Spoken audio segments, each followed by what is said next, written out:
When my mother ordered that my children be given leftover food and my sister put the expenses on me, I quietly left, made a call, and hours later the color drained from their faces. Give the kids the leftovers from the fridge. Don't open anything new. My mother's voice echoed through the kitchen as if this were the most normal thing in the world. My two children sat at the dining table. My son stared at his empty plate, and my daughter swung her legs from her chair, waiting for food to arrive. I stood by the doorway, still wearing my shoes. I had just come straight from work. After a 12-hour shift standing at a grocery store cash register, pain shot through my lower back. And despite all that, we were temporarily living at my parents' house because I had lost my apartment 3 months earlier when I couldn't keep up with rent payments. My sister Laura lounged on the couch, scrolling through her phone. Without even looking up, she said, "You should cover this month's grocery bill anyway. Your kids eat the most." I looked at her. She had a solid office job and drove a new car, yet household expenses somehow kept landing on me simply because I was already staying here. Mom pulled out 3-day-old pasta from the fridge and spooned it onto my kids' plates while fresh food heated on the stove, for her and Laura. My daughter asked quietly, "Mama, can we have the food that smells good?" The kitchen went silent.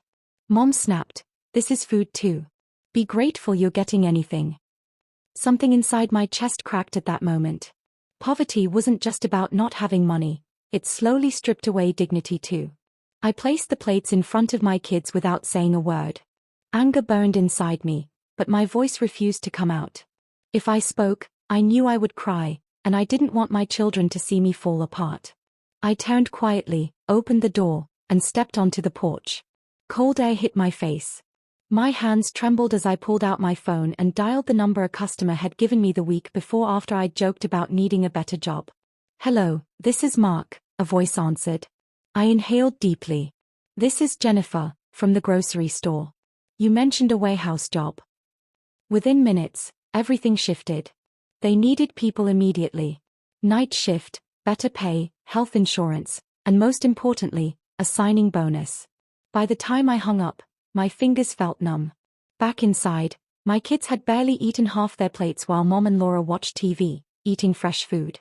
"Kids, put your jackets on," I said. Laura looked up. "Where are you going?" "We'll be back later." She shrugged, uninterested. I drove straight to a friend's house who had once offered temporary help.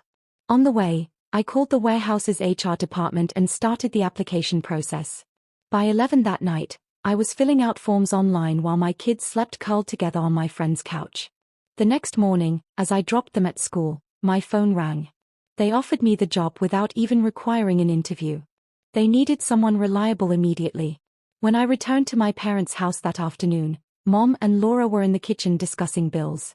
"By the way, you'll handle the electricity bill this month too," Laura said.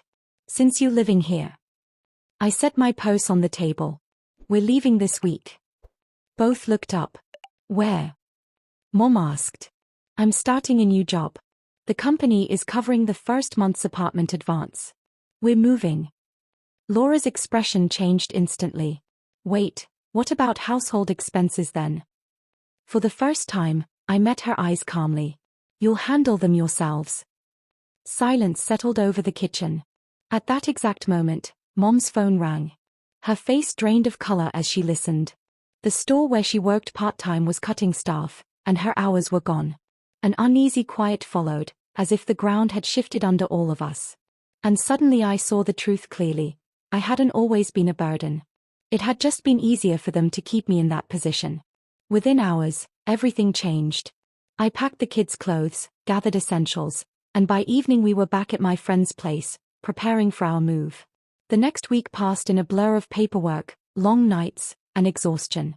My warehouse job was tough, lifting boxes, scanning shipments, learning schedules, but every hour felt like a step toward freedom. The signing bonus helped secure a modest apartment near the kids' school. It wasn't fancy, but it was ours. The first night there, the kids ran from room to room, laughing at how their voices echoed. My son claimed a corner for his toy cars, and my daughter carefully arranged her stuffed animals on the bed. Watching them made every ache in my body worth it. The routine slowly formed. I worked nights while a neighbor watched the kids' early mornings until school. I slept in short bursts, learned how to stretch every dollar, and cooked meals ahead so they never went hungry. It was exhausting, but the exhaustion felt honest, not humiliating. One morning after my shift, I stood on our small balcony watching the sunrise. The sky glowed orange over the parking lot below, and despite my tired muscles, a quiet peace filled me. Inside, breakfast waited in the fridge, fresh, made just for my children. No leftovers pushed on them. No embarrassment. My phone buzzed with a message from Mom.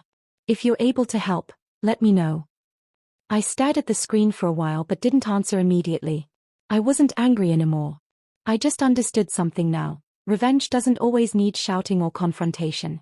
Sometimes, simply walking away from a place where you're treated as less is enough. Life wasn't magically perfect. Bills still scared me sometimes. Unexpected expenses still kept me awake at night. But when my kids sat at the table now, they didn't wait nervously to see whether they'd get leftovers or something better. They knew what was on their plates belonged to them. And that changed everything. I still help when I can, but not at the cost of my children's dignity or my own. I learned to set boundaries, even with family. Love doesn't mean accepting humiliation.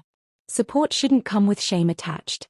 Sometimes, late at night while stacking boxes in the warehouse, I remember that kitchen, the smell of fresh food we weren't meant to eat, my daughter's small hopeful question, my own silence. That memory still stings, but it also reminds me why I pushed forward. Leaving wasn't easy. Staying would have been worse. My children now see a mother who struggles, yes, but also one who refuses to stay where she isn't respected. They are learning something more valuable than comfort. They are learning self-worth. And maybe that is my greatest victory.